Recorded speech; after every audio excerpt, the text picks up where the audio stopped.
प्रेम से बोले महाकाली माता की जय हो। आज शनिवार के दिन मैं आप सभी को काली माता की महिमा और उनकी पूजन विधि साथ में कथा सुनाने जा रहे हूँ। काली 10 महाविद्याओं में प्रथम है। महाभागवत के अनुसार महाकाली ही मुख्य है और उन्हीं के उग्र और सौम्य 2 रूपों में अनेक रूप धारण करने में समर्थ है। विद्यापति भगवान शिव की शक्तियां ये महाविद्याएं अनंत सिद्धियां प्रदान करने में समर्थ है।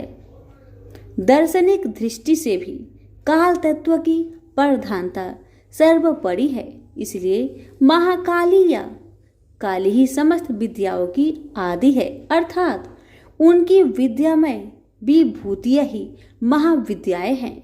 ऐसा लगता है कि महाकाल की प्रियतमा काली ही अपने दक्षिण और वाम रूपों में 10 महाविद्याओं नाम से विख्यात हुई। बृहद नील तंत्र में कहा गया है कि रक्त और कृष्ण भेद से काली ही 2 रूपों में आदि शिष्ट है। कृष्णा का नाम दक्षिणा और रक्त वर्णा का नाम सुंदरी है। माँ काली की व्रत कथा। काली का पुराण में कथा आती है कि एक बार हिमालय पर अवस्थित मतंग मुनि के आश्रम में जाकर देवताओं ने महामाया की स्तुति की। स्तुति से प्रसन्न होकर मतंग वनिता के रूप में भगवती ने शरीर से काले पहाड़ के समान वर्ण वाली एक दिव्य नारी का प्रकट हुआ। उस महातेजस्वी ने स्वयं ही देवताओं की ओर से उत्तर दिया कि ये लोग मेरा ही सतवन कर रहे हैं। वे काजल के समान कृष्णा थी, इसलिए उनका नाम काली पड़ा। दुर्गा सप्तशती के अनुसार एक बार शुभ निशुभ के अत्याचार से व्यतीत होकर देवताओं ने हिमालय पर जाकर देवी सूक्त से देवी की स्तुति की। तब देह से कौशिकी का प्रकट्य हुआ। कौशिकी के अलग होते ही पार्वती का स्वरूप कृष्ण हो गया, जो काली नाम से विख्यात हुआ। माँ काली को नील रूपा होने के कारण तारा भी कहते हैं। नारद 5 रात्रि के अनुसार एक बार काली के मन में आया कि वे पुनः गौरी हो जाए। यह सोचकर वे अंदर ध्यान हो गई। शिव जी ने नारद से उनका पता पूछा। नारद जी ने उनसे सेमरू के उत्तर में देवी के प्रत्यक्ष उपस्थित होने की बात कही। शिव जी की प्रेरणा से नारद जी वहां गए। उन्होंने देवी जी से शिव जी के साथ विवाह का प्रस्ताव रखा। प्रस्ताव सुनकर देवी क्रुद्ध हो गई और उनकी देह से एक षोडशी विग्रह प्रकट हुई और उससे छाया विग्रह त्रिपुर भैरवी का प्रकट हुआ। प्रेम से बोलिए महाकाली मैया की जय। अब जानिए महाकाली की उपासना विधि। काली की उपासना में संप्रदायगत भेद है। प्राय 2 रूपों में इनकी उपासना का प्रचलन है। भाव बंधन मोचन में काली की उपासना सर्वोत्कृष्ट कही जाती है। शक्ति साधना के 2 पीठों में काली की उपासना श्याम पीठ पर करने योग्य है। भक्ति मार्ग में तो किसी भी रूप में उन महामाया की उपासना फल प्रदा है, पर सिद्धि के लिए उनकी उपासना वीर भाव से की जाती है। साधना के द्वारा जब अहंता, ममता और भेद बुद्धि का नाश होकर साधक में पूर्ण शिशु तत्व का उदय हो जाता है, तब काली का विग्रह साधक के समक्ष प्रकट हो जाता है। उस समय भगवती काली माता की छवि अवर्णीय होती है। काजल के पहाड़ के समान दिग्वसना मुक्त कुंतला स्वर पर आरूढ़ मुंडल माला धारिणी भगवती काली का प्रत्यक्ष दर्शन साधक को कृतार्थ कर देता है। तांत्रिक मार्ग में यद्यपि काली माता की उपासना दीक्षा गम्य है, तथापि अनन्य शरणागति के द्वारा उनकी कृपा किसी को भी प्राप्त हो सकती है। मूर्ति मंत्र अथवा गुरु द्वारा उपदिष्ट किसी भी आधार पर भक्ति भाव से मंत्र जाप, पूजा, होम और पुरस्चरण करने से भगवती काली प्रसन्न हो जाती है।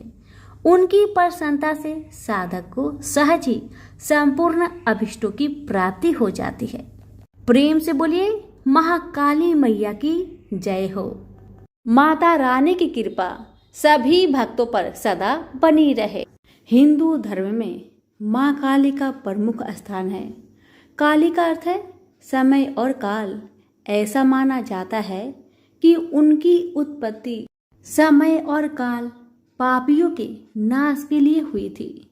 समय और काल से कोई भी नहीं बच सकता, यह सभी को निगल जाता है।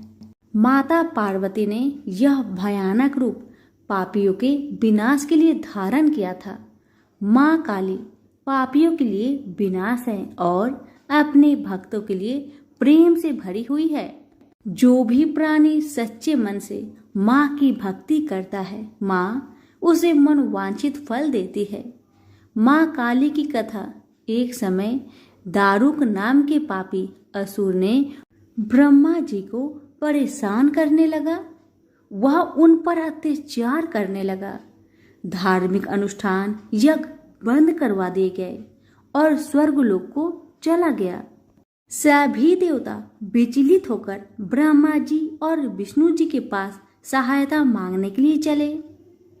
ब्रह्मा जी ने बताया कि दारुक का नाश सिर्फ स्त्री के हाथों से हो सकता है। सभी बड़े देवता भी उससे युद्ध में हार चुके थे।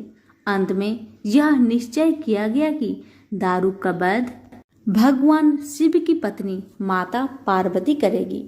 भगवान शिव ने अपना तीसरा नेत्र खोलकर भयानक और प्रचंड महाकाली को जन्म दिया।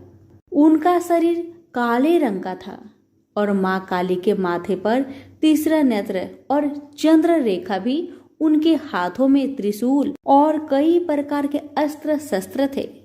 महाकाली के प्रचंड रूप को देखकर सभी देवता थर थर कांपने लगे और वहां से भागने लगे।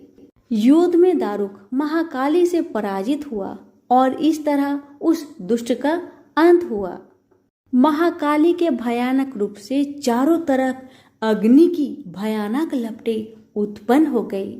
महाकाली के क्रोध को सिर्फ भगवान शंकर ही रोक सकते थे, इसलिए उन्होंने एक बालक का अवतार लिया। भगवान शिव शमशान पहुंचे और वहां बालक के रूप में लेटकर रोने लगे। छोटा बालक को देखकर महाकाली का क्रोध शांत हो गया। उनके हृदय में ममता भावना जागृत हो गई। उन्होंने शिव रूपी उस छोटे बालक को उठा लिया और अपने स्तनों से दूध पिलाने लगी। इस प्रकार से शिव जी ने उनके क्रोध को पी लिया। इस प्रकार महाकाली का भयानक और प्रचंड क्रोध शांत हुआ। उसके बाद महाकाली मूर्छित हो गई। उन्हें होश में लाने के लिए भगवान शिव ने तांडव नृत्य किया। होश में आने पर वह पुनः माता पार्वती के रूप में आ चुकी थी। माता पार्वती भगवान शिव का नृत्य देखकर नृत्य करने लगी, जिसके कारण उन्हें योगिनी का नाम से भी पुकारा जाता है। इसके अलावा महाकाली ने महिषासुर, चंडमुंड, रक्तबीज, शुभ निशुभ जैसे राक्षसों का व्रत किया था। इसलिए 10 महाविद्याओं में से महाकाली प्रथम महाविद्या है। प्रेम से बोलिए माँ काली की जय हो।